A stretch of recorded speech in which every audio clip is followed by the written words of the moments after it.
दिल्ली के मुख्यमंत्री अरविंद केजरीवाल ने 15 पॉइंट्स का विंटर एक्शन प्लान जारी किया है। वो पॉइंट्स भी आपको बता देते हैं। पराली गलाने के लिए बायो डिकम्पोजर का इस्तेमाल होगा। 6 अक्टूबर से धूल प्रदूषण रोकने के लिए कैंपेन शुरू होगा।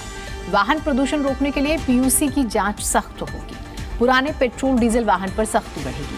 खुले में कूड़े को जलाना बंद किया जाएगा। 611 टीमें निगरानी करेंगी। गैस से चलने वाली इंडस्ट्री पर निगरानी रखी जाएगी। पटाखों पर प्रतिबंध लगाया गया। रियल टाइम वायु परीक्षण किया जाएगा। पर्यावरण मित्र बनाए जाएंगे। इसके लिए एक टोल फ्री नंबर भी जारी किया गया है। ई वेस्ट पार्क बनाए जाएंगे जहां इलेक्ट्रॉनिक वेस्ट डाला जाएगा। ग्रीन कवर बढ़ाने पर काम होगा। ग्रीन वॉर रूम बनाया जाएगा। 9 वैज्ञानिक इस पर काम करेंगे। ग्रीन ऐप सक्रियता बढ़ेगी। दिल्ली के 13 हॉटस्पॉट्स पर काम होगा। 14 ग्रैप लागू किए जाएंगे और 15वें नंबर पर यह है कि पड़ोसी राज्यों के साथ मिलकर प्रदूषण पर काम करेंगे। इसे कम करने को लेकर काम करेंगे। तो ये एक्शन प्लान है, विंटर एक्शन प्लान, जिसका हम जिक्र कर रहे हैं। सड़क से जो प्रदूषण उठता है उसके लिए हमने 80 रोड स्वीपिंग मशीनें लगाई हैं ताकि उसकी वजह से प्रदूषण ना हो। 521 मशीनें पानी का छिड़काव करने के लिए लगाई जा रही हैं और 150 मोबाइल एंटी स्मोक गन लगाए जा रहे हैं ताकि जो सड़कों से धुआं उठता है वो उसको रोका जा सके।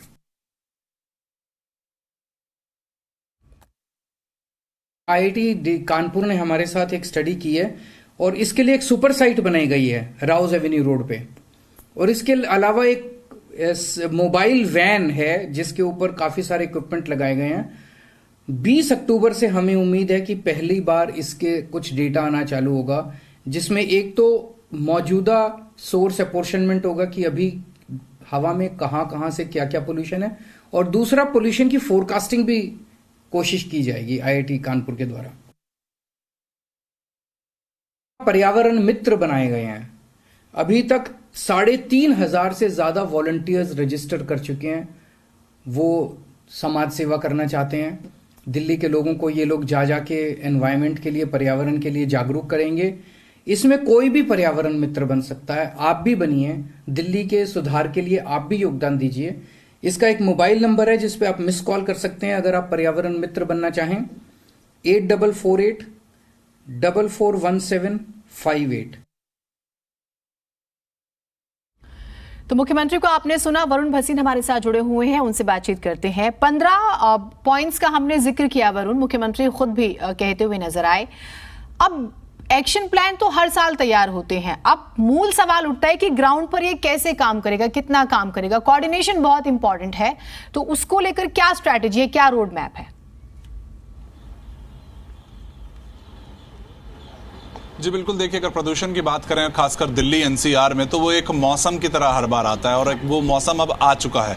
यानी कि वो अक्टूबर का समय जहां पर सबसे पहले सबसे बड़ी प्रॉब्लम जो दिल्ली में होती है वो ये होती है कि PM 2.5 और PM 10 इनका, यानी कि वो पॉल्यूटेंट्स, यानी कि वो जहर दिल्ली की हवा में घुलना शुरू हो जाता है, जिसको लोगों को अपने सांसों के जरिए अंदर लेना पड़ता है। उससे दिल्ली वालों को बचाने की कोशिश पिछले 6 साल से चल रही है, क्योंकि वो जो PM 2.5 यानी AQI जो होता है वो 600 से भी ऊपर चला जाता है, जिसमें ये कहा जाता है कि 300 के ऊपर अगर वो AQI जा रहा है तो आपके लिए बाहर निकलने के लिए भी वो हवा सही नहीं है। तो उसको अब तक पिछले 5 सालों में नहीं बचाया जा सका है। दिल्ली वाले लगातार इन 3 महीनों में हर बार परेशान होते आए। तो इस बार ये कोशिशें हैं जो कि आज यहां पर मुख्यमंत्री अरविंद केजरीवाल ने आकर बताया है कि जो स्टेप्स हम शायद बाद में ले रहे थे, नवंबर के बीच में वो AQI ज्यादा होने पर लेते थे, उनको इस बार हम पहले से ले रहे हैं। तो इस बार ये देखने वाली बात होगी कि जो कि ग्रैप 2017 से चल रहा है वही रेगुलेशन हम इस बार भी लागू कर रहे हैं, और उसके बावजूद हम AQI को कम नहीं कर पाए थे। तो क्या कुछ नया लेकर आ रहे हैं। बहुत सी ऐसी चीजें हैं जो पॉइंट्स बताए गए हैं कि पराली जलाने की बजाय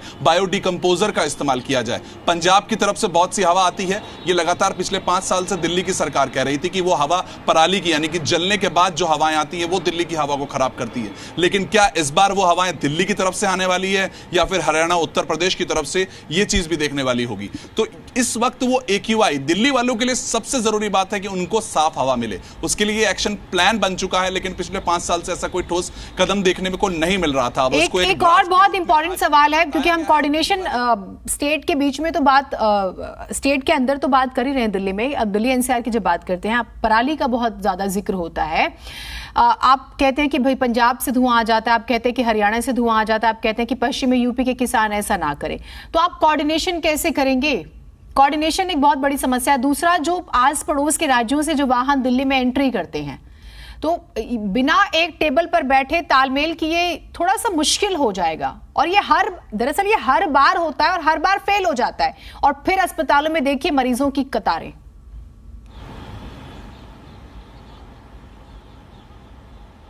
जी बिल्कुल, देखिए ये बहुत मुश्किल हो चुका है इस वक्त कि वो आपस की जो सरकारें हैं, राज्य सरकारें मिलकर काम करें। उसी के चलते ग्रैप जो लागू होता है जिसकी बात की जाती है, यानी कि ग्रेडेड रेस्पॉन्स एक्शन प्लान एक है, ये सभी राज्यों को एक साथ एक ही तरह के प्रोटोकॉल्स फॉलो करने को कहता है और इनको वो प्रोटोकॉल्स फॉलो करने होते हैं। लेकिन तब भी एक राज्य दूसरे राज्य पर जब इस वक्त हालात खराब होते हैं, यानी कि अगर आपको बताएं तो दिवाली के आसपास इस बार भी अनुमान जताया जा रहा है एक्सपर्ट की तरफ से कि वो जो एयर क्वालिटी इंडेक्स होगा वो 500 से भी ज्यादा इस वक्त हो जाएगा, यानी कि वो इस वक्त जहरीली हवा इस साल भी होने वाली है। इस चीज को एक्सपर्ट बता रहे हैं। लेकिन 1 तारीख को ग्रैप लागू कर दिया गया है, वो कंस्ट्रक्शन साइट से लेकर सड़क पर उतरने वाली गाड़ियों को लेकर इस वक्त रूल्स तो सामने आए हैं, पर कितना इस वक्त वो ग्राउंड पे नजर आएगा अंतर, वो देखने वाली बात होगी।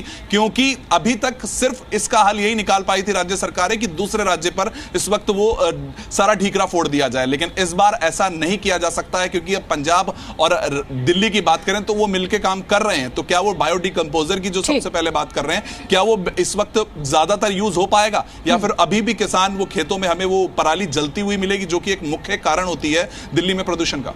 ठीक, बहुत शुक्रिया आपका तमाम जानकारियों के लिए। हम उम्मीद कर सकते हैं कि एक ऐसी टेबल सजे जिस पर सभी नेता बैठे, क्योंकि मसला आम इंसान की बेहतरी का है, उसके स्वास्थ्य का है, और उस पर मिलकर काम करना होगा।